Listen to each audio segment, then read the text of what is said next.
All right, closing techniques. On this one, I'm going to talk about one of my personal favorites, which is something called the reverse engineered close. Quite a lofty title, but it has a very specific function and a use in terms of closing people. And you can use it one of two ways. You can use it subconsciously, i.e. you're just walking your client towards it, or you can do it, which is my preferred way, and I tell the client what I'm doing. All right, so good sales practice is an open engagement. You're having fun with the client as much as you are selling them a service and stuff like that, because it's an emotional journey that you're both going down the road of. And at the end of it, there is a transaction of sorts, and that could be a substantial financial transaction. There could be loads of T's and C's. There's lots of stuff going on in there, right? So make the engagement as fun as you possibly can where it's applicable. That's not saying that you're telling jokes and having lots of giggles in between it all, but it should be a positive experience. All sales should be. Now, closing and the reverse engineer close is a great way to help marshal the client's attention and level of desire to get to that endpoint in a way that makes them see that there is a logical conclusion to the thing that we're talking about. So the reverse engineer close goes something like this. It works where there is something that you're building a big lead up to. So let's say your sales process may take some time. Let's say that the contracting is going to take time as well. Let's say that the thing that you're going to sell and implement also all takes time. So there's loads of time elements to this thing that you're having the sales dialogue with. So the reverse engineer close simply says, let's start at the end and work our way backwards.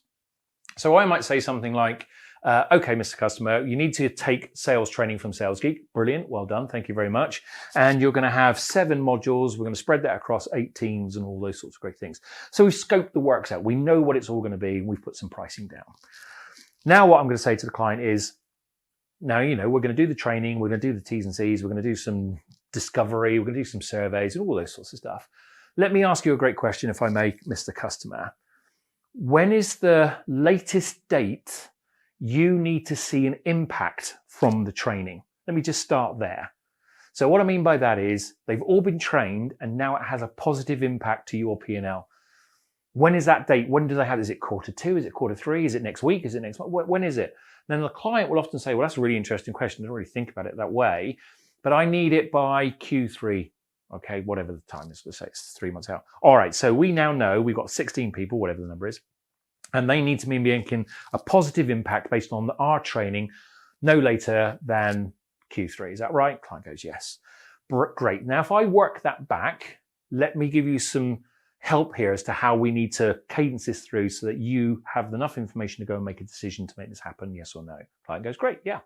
All right. So if we want them to be able to do that, we needed to work that back then. Let's say that they're in a client. Let's say it's the 1st of March. Just make a date up. So they're in there, 1st of March, they're in that client and they're making a positive impact. So to make that a positive impact, a few things have to happen. Number one, there's been positive reinforcement of that training. So we need to make sure that the coaches and the managers are all trained on that content and that they've done at least 2 or 3 iterations of how to do that particular thing that you've been trained on. So that's going to be probably over a 2 or 3 week period to make sure that they're really comfortable to go out there and do it. They've practiced it and they're ready to do that. Then if we work that, so that's 2 weeks, and if we work that back, we need to do the training. Now our training runs across several modules and we have multi-layers to that. We need to do some bits and pieces, and that actually takes 6 weeks. So now we've got the training. Now I need to come back from there and we need to do all our surveys, because what I really need to do is diagnose what's actually going on with all of your teams. Because yes, closing and challenges like that is one of those things, but we've got to get the full package and understanding. Now our diagnostics program takes about 2 to 3 days.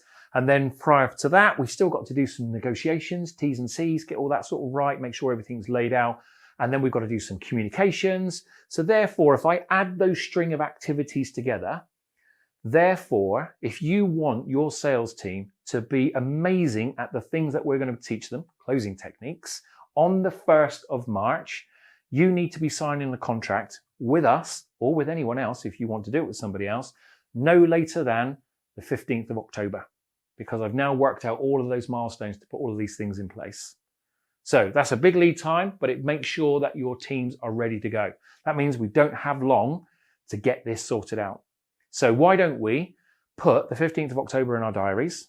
We can move it out, and you can take it out entirely, but let's put it in our diaries. And should everything go to plan, our negotiations, our dialogue, all the things that we want to do, we are sitting down on the 15th of October at 3 p.m. and we're signing contracts. How do you feel about that? So that's a reverse engineer close. It's really good fun to do, but you have to line up all the milestones. I think I might have got my dates wrong in there, but you get the gist of lining up all the imperative aspects and then saying to the client, let's put a date in the diary, sit down and we'll sign contracts. Doesn't mean you're going to do it. You can always move it out to the right and you can always do it with another competitor or something like that. Your job is still to sell the solution. But it means the reverse engineer close that the client understands the imperative nature to get them to those critical points where the salesperson is out there, living the dream, closing deals, etc. There you go. Have fun. Try that.